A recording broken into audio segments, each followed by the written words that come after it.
Welcome to Mansoor channel. ரொம்பவும் இன்றைக்கி ஹெல்த்தியான முருங்கைக்கீரை பொடி தான் வந்து பண்ண போகிறோம். வாங்க நம்ம அதை எப்படி பண்ணுறதுன்னு பார்க்கலாம். நான் வந்து இன்றைக்கி ஒரு கடாயில் ஆல்ரெடி வந்து முருங்கைக்கீரை வந்து பறித்து அதை வந்து நல்லா அலசி நிழல்லே வந்து காய வச்சு எடுத்து வச்சுருக்கேன். அதை வந்து லைட்டாக வந்து நான் இதில் வந்து வறுத்து எடுத்துக்க போகிறேன். ஏன்னா வந்து கொஞ்சம் மொறுன்னு வரணும் அப்படின்றதுக்காக. உங்களுக்கு நல்லா வந்து அந்த சத்தம் வர மாதிரி இருந்துச்சுன்னா நீங்கள் அப்படியே கூட அரைச்சிக்கலாம். லைட்டாக வந்து கிளறிட்டு இப்போ இது கூட வந்து நம்ம முருங்கை இலை மட்டும் போடாமல் இன்னும் அதில் ஆல்ரெடி கொஞ்சம் வந்து கருவேப்பிலையும் வந்து இதே மாதிரி நிழல்லே காய வச்சு எடுத்திருக்கேன். அதையும் வந்து நான் ஒரு கைப்பிடி அளவுக்கு ஆட் பண்ணிக்கிறேன். ஆட் பண்ணிவிட்டு லைட்டாக வந்து 2 பெரட்டி விடுங்க. ரொம்ப வந்து நீங்கள் பெரட்டி விடும்போது என்ன ஆகுனா அந்த இலை வந்து தீஞ்சு போயிடும். ஸோ இது மாதிரி நம்ம நசுக்கும் போது அது வந்து நம்மளுக்கு நல்லா வந்து உடஞ்சி வரணும். இப்போ அடுத்ததாக வந்து நான் கருப்பு உளுந்து வந்து 200 கிராம் அளவுக்கு எடுத்திருக்கேன். முடிஞ்ச அளவுக்கு நீங்கள் பொடியெலாம் செய்யும் போது இந்த மாதிரி கருப்பு உளுந்தாக எடுத்துக்கிட்டிங்கன்னா ரொம்பவுமே ஸ்ட்ரென்த்து.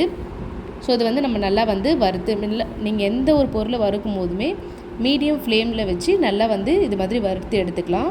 நம்மளுக்கு வந்து உளுந்து வந்து பார்த்திங்கன்னா நல்லா வந்து வாசம் வரும். அப்போ வந்து தனியாக ஒரு பிளேட்டில் எடுத்துக்கோங்க. இது வந்து கடலைப்பருப்பு வந்து நான் வந்து 100 கிராம் எடுத்திருக்கேன்.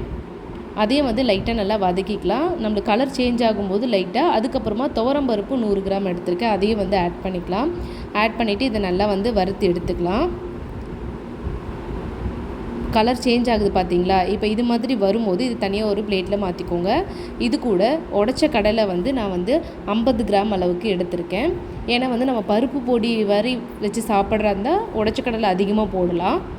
இது தோசை இட்லின்றதுனால நான் கொஞ்சமாக வந்து ஆட் பண்ணிக்கிறேன்.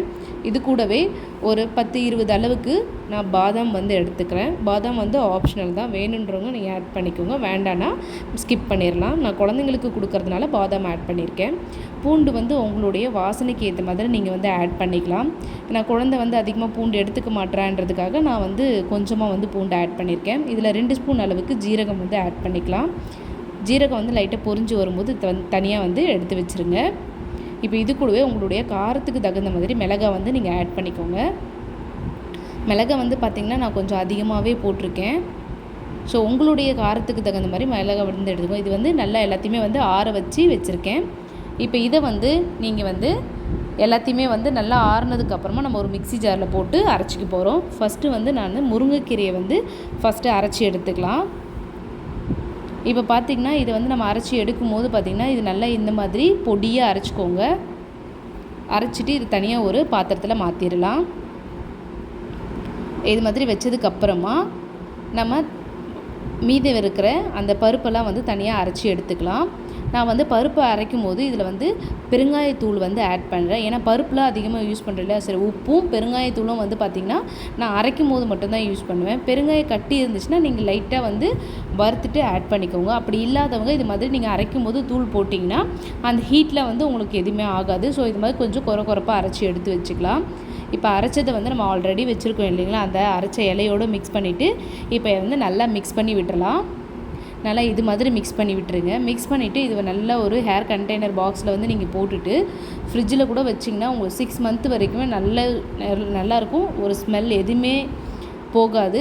ஏன்னா ஹேர் டைட்டில் பண்ணும்போது நம்மளுக்கு பொடி வந்து லாங் லைஃப் கொஞ்சம் வரும். ஸோ அதுக்காக தான் இந்த ரெசிபி நீங்களும் உங்கள் வீட்டில் ட்ரை பண்ணி பாருங்கள். ட்ரை பண்ணி பார்த்துட்டு எப்படி இருக்குன்னு கமெண்ட் பண்ணுங்கள். உங்கள் ஃப்ரெண்ட்ஸ்க்கு ஷேர் பண்ணுங்கள். சப்ஸ்கிரைப் பண்ண மறந்துடாதீங்க. தேங்க்யூ.